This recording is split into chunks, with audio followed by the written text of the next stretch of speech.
প্রথম চান্সে যদি জান্নাতে যেতে চান, জাহান্নামের কোনো স্পর্শ ছাড়া যদি জান্নাতে যেতে চান, তাহলে এই 16 বদঅভ্যাস থেকে, 16টি অপরাধ থেকে নিজেকে বাঁচাবার চেষ্টা করতে হবে। নাম্বার 1, যাদের মধ্যে ঈমান নাই তারা জান্নাতে যেতে পারবে না। দ্বিতীয় সবচেয়ে বড় বাধা হলো আত্মীয়তার সম্পর্ক ছিন্ন করা। আত্মীয়তার সম্পর্ক ছিন্নকারী সে জান্নাতে যেতে পারবে না।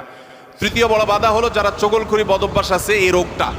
চতুর্থ, প্রতিবেশীকে কষ্ট দেওয়ার রোগ যাদের আছে। 5 নম্বর হলো অহংকার। 6 নম্বর হলো প্রতারণা করা, মানুষের সাথে মানুষকে ধোঁকা দেওয়া। 7 নম্বর হলো দান করার পর খোঁটা দেওয়া। 8 নম্বর হলো কৃপণতা। 9 নম্বর হলো ঘুষ দেওয়া নেওয়া। 10 নম্বর হলো মা বাবার নাফরমানি করা, মা বাবার অবাধ্য হওয়া, মা বাবার অসম্মান করা। 11 নম্বর হলো মাদক আসক্ত হওয়া। 12 নম্বর হলো হারাম উপার্জন দ্বারা, হারাম খাদ্য দ্বারা, পানীয় দ্বারা শরীর গঠন করার। আর 13 নম্বর হলো রূঢ় স্বভাবের হওয়া। 14 নম্বর হলো গণক হওয়া। 15 নম্বর হলো ব্ল্যাক ম্যাজিক করা, ব্ল্যাক ম্যাজিশিয়ান। আর 16 নম্বর হলো সিল্কের পোশাক পরা।